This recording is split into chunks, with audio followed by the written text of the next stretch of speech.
You are listening to the Objects of Affection collection. Study 41, The Liquidation of the Hyperreal, Why the $23M Gold Cube Collapse Defines a New Crisis of Value.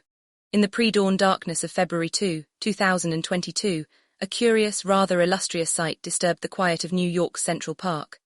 As the first joggers began their routes, they may have come across a team of security guards surrounding the Naumburg bandshell. At the center of this protective detail, a new object sat on the pavement, a cube composed of 186 kilograms of pure, 24-carat gold. Wheeled out at 5 a.m., the 410-pound object was billed as a conceptual sculpture by German artist Nicholas Castello. It was a spectacle engineered for discovery, a physical object designed from its inception to become a digital image. The performance of the cube's unveiling was itself the primary medium. Flanked by a heavy security detail, the work was displayed only until the end of the day, a fleeting apparition of immense wealth. The New York Times quickly labeled it Instagram bait, while online commentators branded the gesture disgustingly tone-deaf in a city wrestling with profound inequality. Later that same night, the sculpture was carted away to a private dinner on Wall Street, where, as one observer noted, numerous celebrities were said to be attending to worship it. This event was a masterclass in delivering value. It was not an installation to be lived with or contemplated. It was a media strategy designed to create a meme sensation. The 5 a.m. installation was not for art enthusiasts but for algorithms, a manufactured moment of viral serendipity. This deliberate engineering of spectacle was the first and most honest signal of the cube's true nature. It was not an object to be experienced, but an image to be circulated. It was, from its very first breath, a creature of the hyperreal. The default state of the simulacrum. To understand the Castello Cube, one must first deconstruct its stated purpose and unveil its actual function. The artist, Nicholas Castello, described the work in lofty, abstract terms. He called it a conceptual work of art in all its facets, claiming his idea was to create something that is beyond our world, that is intangible. Lisa Kandelhofer, a Viennese gallerist present for the launch, provided the accompanying art world spin, calling the cube a sort of communique between an emerging 21st century cultural ecosystem based on crypto and the ancient world, where gold reigned supreme. This language of intangibility, deployed to describe a 410-pound block of physical gold, is a deliberate and tactical inversion. The cube's physical presence was a distraction. The actual product, the one that was intangible, was the artist's accompanying cryptocurrency, the Castello coin $cast, which was being launched alongside the artwork. The cube was not the art, it was a bizarre crypto ad. It was a proof of concept for the $cast token and its associated NFT auction. The ancient, universally understood sign value of gold was being leveraged to lend perceived weight and history to a brand new, purely speculative digital token. This is the Baudrillardian simulacrum made manifest.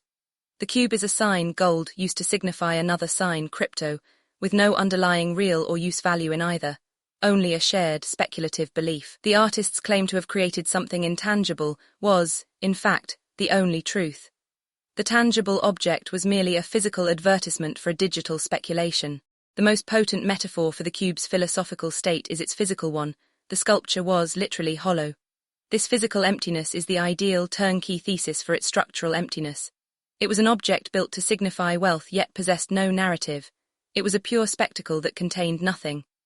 Castello billed it as a socle du monde, base of the world, but it was a hollow box, a perfect signifier of a value system based on pure, ungrounded speculation. Liquidation as destiny, the collapse of sign value at its debut. The cube was famously not for sale. This is the ultimate posture of luxury, an object whose value is so great it supposedly transcends commerce. Valued at $11.7 million at launch and later at approximately $23 million, it served as a symbol of unattainable permanent wealth. This posture, however, was as hollow as the object itself. In late 2025, the facade collapsed. The glittering conceptual artwork, once a symbol of crypto-era speculation, became entangled in the mundane financial fallout of one of its backers.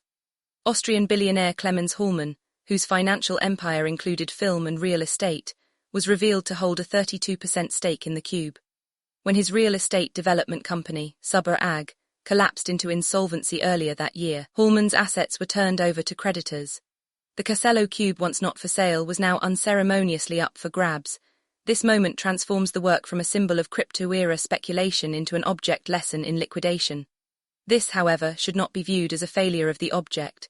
Instead, it was the successful completion of its sole function. The forced liquidation was not an isolated financial failure, it was a philosophical one.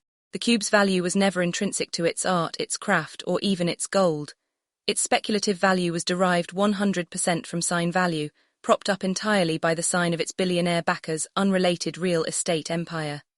When that system of signs imploded, the value it supported evaporated. The cube was a liquid asset, and its liquidation was its destiny. This is the crisis of the ephemeral made manifest. Hyperreal value, because it is based on nothing but shared, fleeting belief, is not durable. Its nature is not to be but to burst. It always defaults to its most primitive base value, in this case the raw weight of the gold. The antidote to emptiness. Value as structural legacy. If the Castello Cube represents the thesis of hollow, hyperreal value, its perfect antithesis, the antidote, can be found not in a glittering display of new wealth, but in the quiet, generative decay of an old neighborhood. We must pivot from the cynical spectacle of Central Park in New York City to the troubled Toxteth community of Granby 4 Streets in Liverpool. For 30 years, this area was the subject of urban dereliction, a case study in failed regeneration initiatives that left the streets plagued by tinned-up houses. Where official plans failed, the residents acted. After decades of seeing their homes left derelict, the remaining residents cleared, planted, painted, and campaigned in order to reclaim their streets. This was not a grand gesture, but a series of small, persistent, generative acts. This long-term activism, representing the historic agency of generations of Granby residents, culminated in the Granby 4 Streets Community Land Trust, CLT, securing 10 empty houses for renovation as affordable homes. The contrast in agency is the entire argument. The Castello Cube was a top-down spectacle imposed on a community. The Granby project was a bottom-up movement born from the resourceful, creative actions of a group of residents. Where the cube's value was speculative sign value, Granby's value was identical to its function, creating homes. The artisan as activist. Winning the Turner Prize, the Granby residents' activism eventually attracted the collaboration of Assemble Studio, a young London-based architecture collective. Assemble's philosophy transformed the definition of a successful young architecture practice by focusing on temporary, small-scale, community-based projects, often reusing sites and materials. In 2015, this collaboration rocked the art world.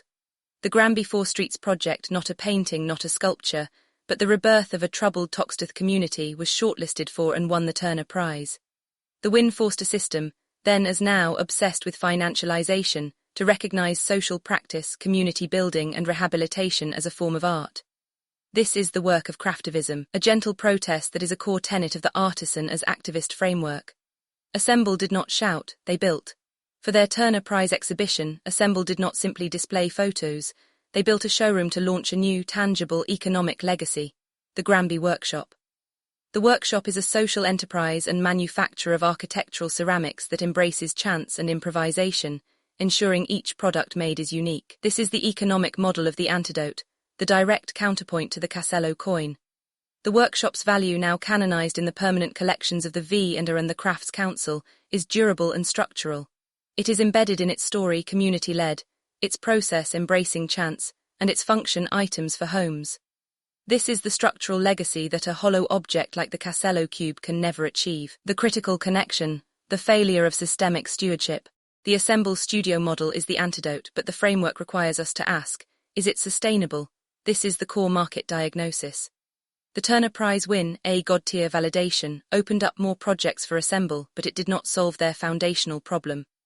The nuance, confirmed in a direct peer-to-peer dialogue, November 2025, with Assemble co-founder Alice Edgerly, is that their model is intentionally community-driven. They remain artisan activists by listening to the community, giving them models and having them vote on it.